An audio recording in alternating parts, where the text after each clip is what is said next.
Hello, dear students. Today's lesson is Unit 5. What do we need to survive?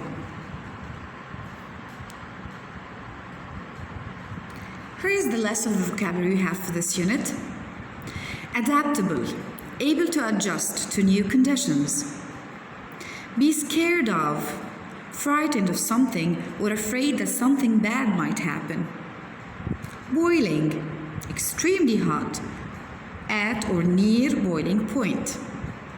Calm, not showing or feeling nervousness, anger, or other strong emotions. Cooperative, involving mutual assistance in working towards a common goal. Danger, the possibility of suffering harm or injury. Deadly, causing or able to cause death. Fascinating, extremely interesting. Flexible, capable of bending easily without breaking. Freezing, below 0 centigrade, very cold.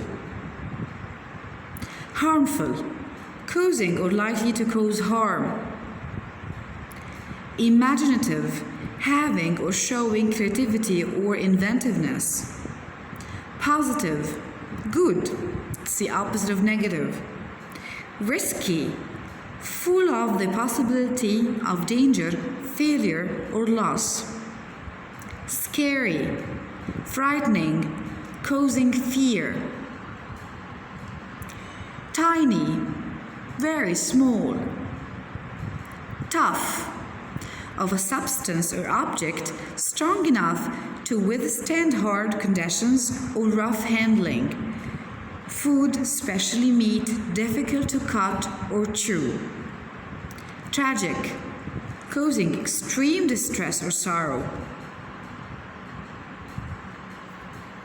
Grammar, talking about possibility and probability. This is the grammar for today. We use the models to express degrees of certainty. We use the model will to make predictions about the future when we are sure about our predictions. I'm going to read this book. I think it will be very interesting. Cars of the future won't use gas. We often use definitely and probably with will. In affirmative sentences, they go after will, and negative sentences, they go after won't. The first sentence is the affirmative sentence. You're a good runner. You will definitely win the race. Pay attention. Can you see that definitely came after will? But in the negative sentences, like the coming sentence, it's not very sunny. We probably won't go to the beach. It came before won't. We use the models may, might, and could to talk about the possibility in the future when we are less certain about our predictions. We're less certain, we're not sure, so we use may, might, or could. When I grow up, I may be an astronaut, or I might be a firefighter. I'm not sure.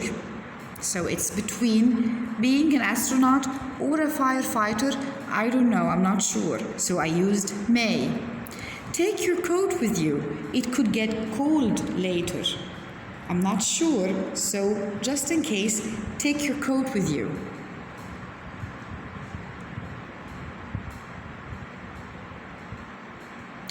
We use might not, but not could not. Might not, but not could not, to talk about the possibility that something will not happen.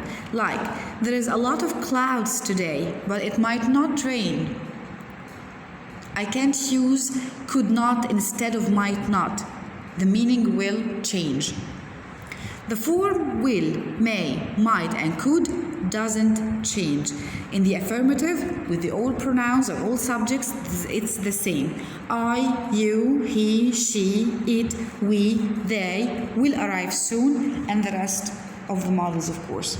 And in the negative, will not, may not, might not, could not, with all the subjects. With the questions and short answers. Will you, for example, will you arrive soon? Yes, I will. Might we arrive soon? Yes, we might.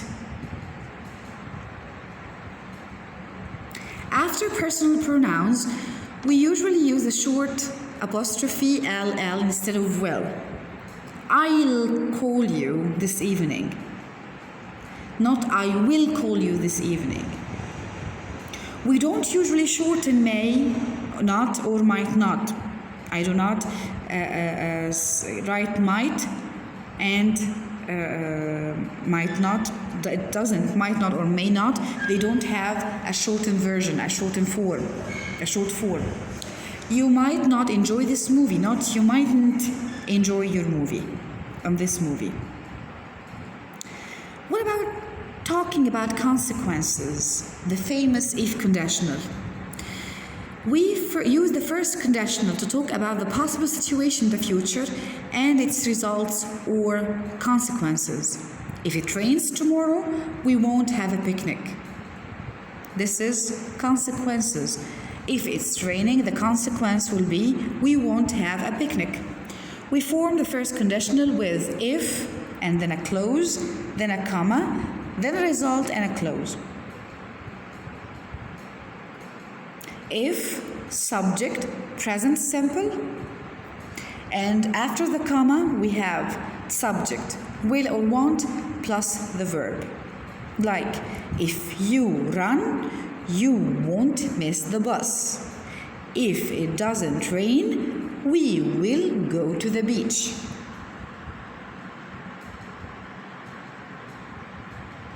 You can't watch TV if you talk to me like this way, out this way. We don't use will in the if clause, like the same clause that has if, it doesn't have will. Will is on the other side or other clause or other sentence.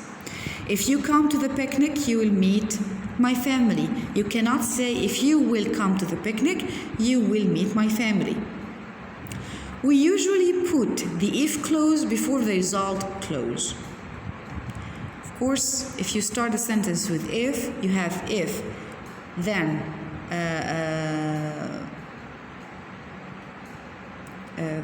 if and the clause, then the other clause will have the result. We use a comma after the if clause. If you study hard, you will pass the exam. If you put if in the middle of a sentence, you will not use the comma. We can put the result clause before the if clause. We don't use a comma after the result clause. You will pass the exam if you study hard. We can also use may or might in the result clause. Instead of will, we use may or might. Compare. If it's sunny tomorrow, I will play tennis. It means that if the weather is good tomorrow, I'm certain to play tennis. I'm certain. That's why I used will. What if I'm not sure? If it's sunny tomorrow, I may play tennis.